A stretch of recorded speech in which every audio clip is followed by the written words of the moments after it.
In this module, we will address electric cars in a policy perspective.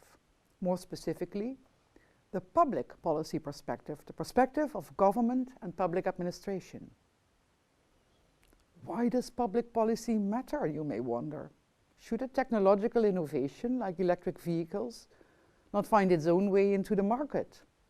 Why are government interventions needed at all, and how should these be shaped?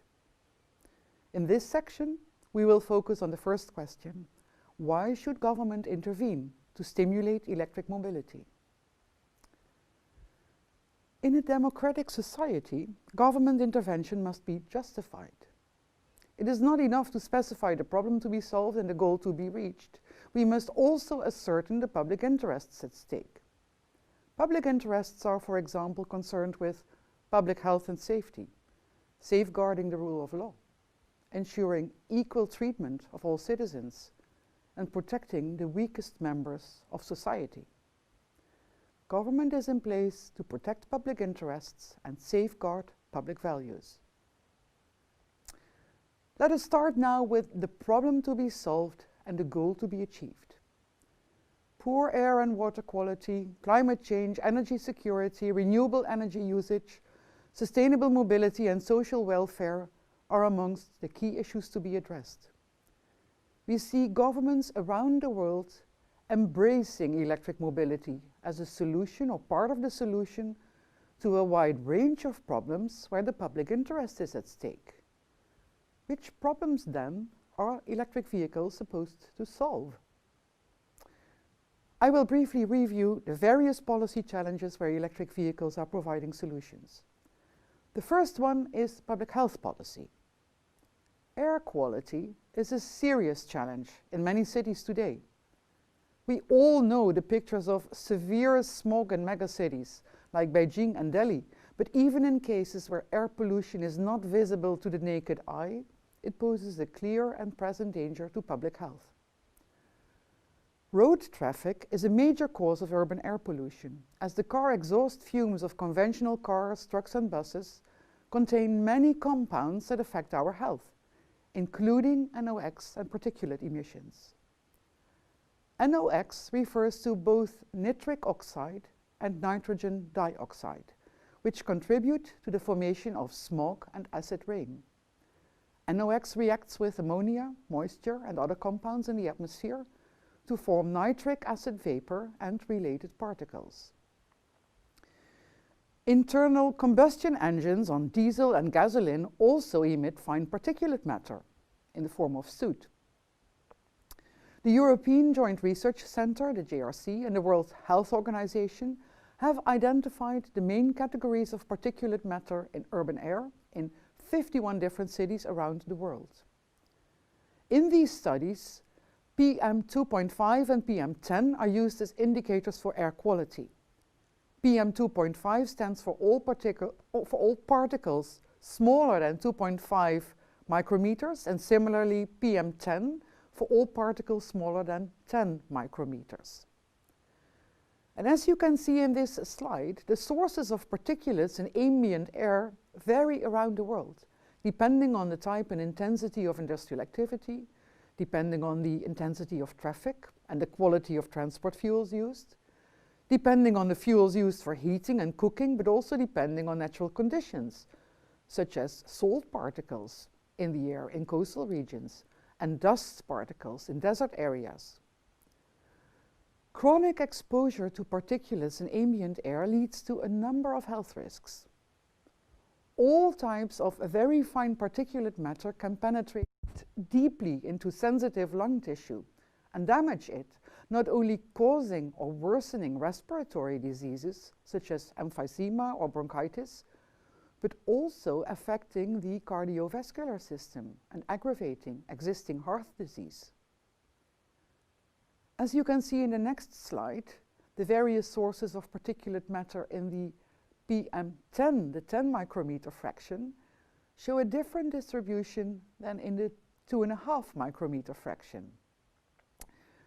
But on average, the research of the Joint Research Centre and the World Health Organization shows that traffic is the biggest source of air pollution worldwide in cities, responsible for roughly 1/4 of particulate matter in the air.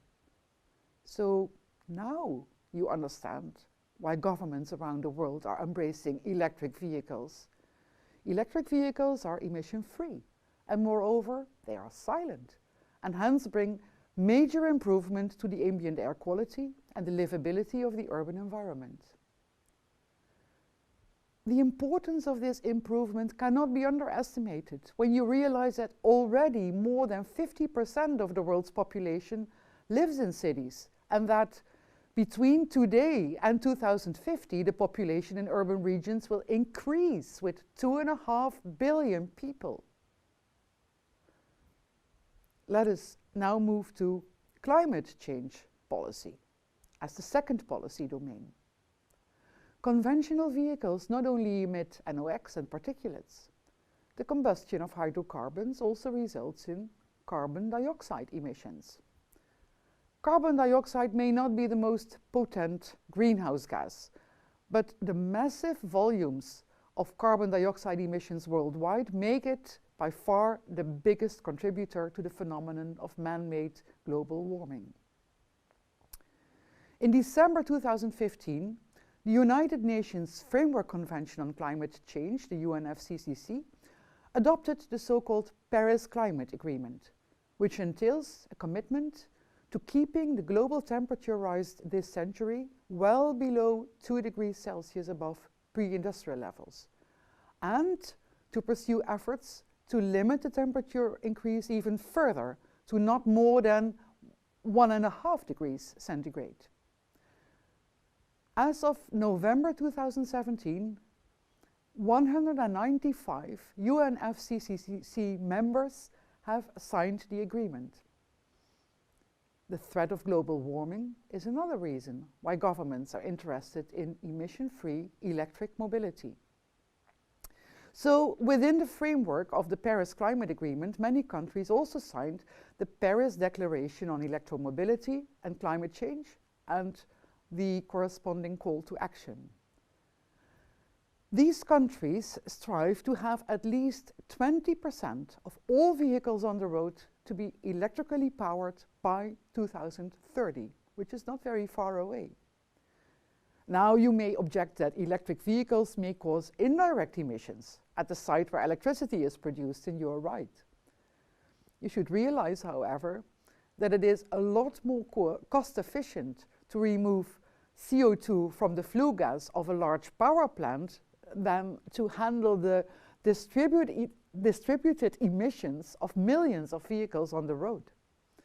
And by the way, even if electricity is made from coal, the well-to-wheel emissions of fully electric vehicles are still lower than those of vehicles using fossil-fueled internal combustion engines. Moreover, as more and more electricity is being generated from renewable energy resources, the carbon footprint of the electric power system itself should gradually be decreasing. Which brings us to the next policy perspective, the energy policy perspective. All societies are powered by energy, and the share of electricity in energy end use is increasing. Besides the environmental quality of the electricity production mix, with the risk of adverse public health and climate change effects, governments are also concerned about the long-term security of energy supply. And these concerns combined explain why governments stimulate the exploitation of renewable energy resources, especially hydro, solar, and wind. Electricity from these sources is emission-free in both generation and end use. But unfortunately, the supply of most renewable energy sources is variable. Hydropower is subject to seasonal fluctuations and may suffer from years of drought. Solar and wind energy do not only vary by season, but also show strong daily fluctuations and even shorter fluctuations.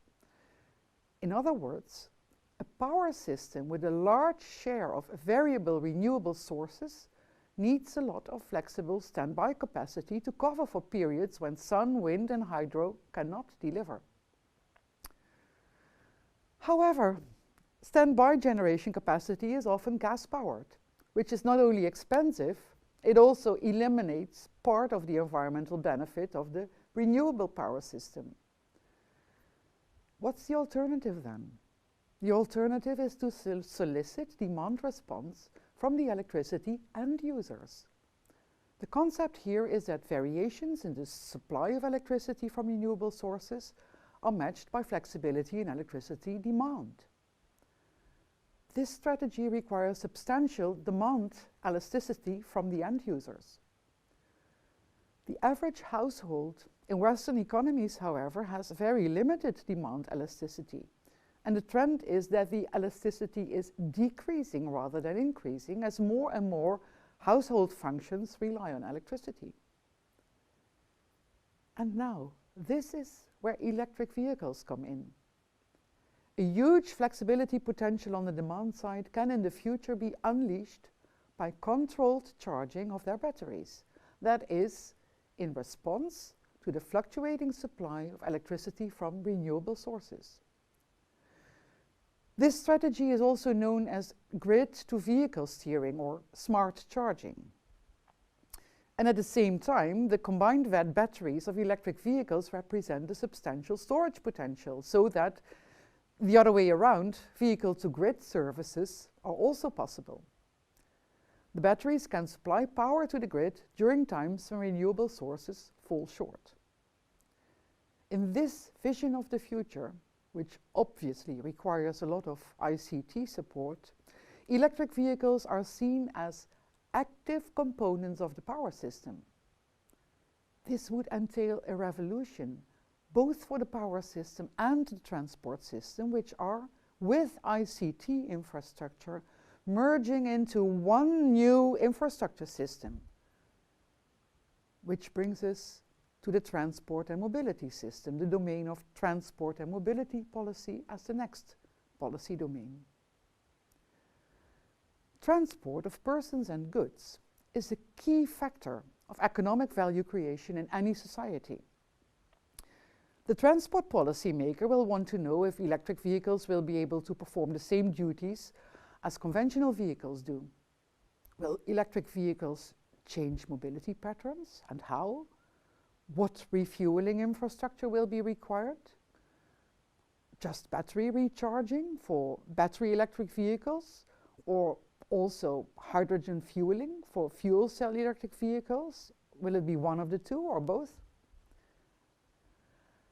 In modern societies, car use is considered a key element of individual freedom, and any interference with this freedom is politically sensitive. Yet, policymakers are challenged to accommodate future mobility needs in a responsible way that is efficient, clean, affordable, inclusive, etc. But using a car does not necessarily imply owning a car. In Western societies, the young urban generation is more and more inclined to car sharing and to using Uber-type services if they are not walking, biking, or using public transport. And this trend may in the future even be reinforced by autonomous, that is, self-driving electric vehicles. In that case, cities may be able to reduce the space reserved for automotive mobility, including parking space. Anyway, the future of mobility with electric cars holds a lot of promise for the livability of the urban environment. Livability and accessibility, in turn, are important factors for businesses in deciding on a favorable location, which brings us to the next and final policy perspective on electric vehicles, which is the economic policy perspective. Economic growth is probably the most important objective of economic policy in order to create more welfare for society. It is amongst others accomplished through stimulating knowledge development, innovation and entrepreneurship, which can trigger productivity improvements and the establishment of new firms that create new employment opportunities.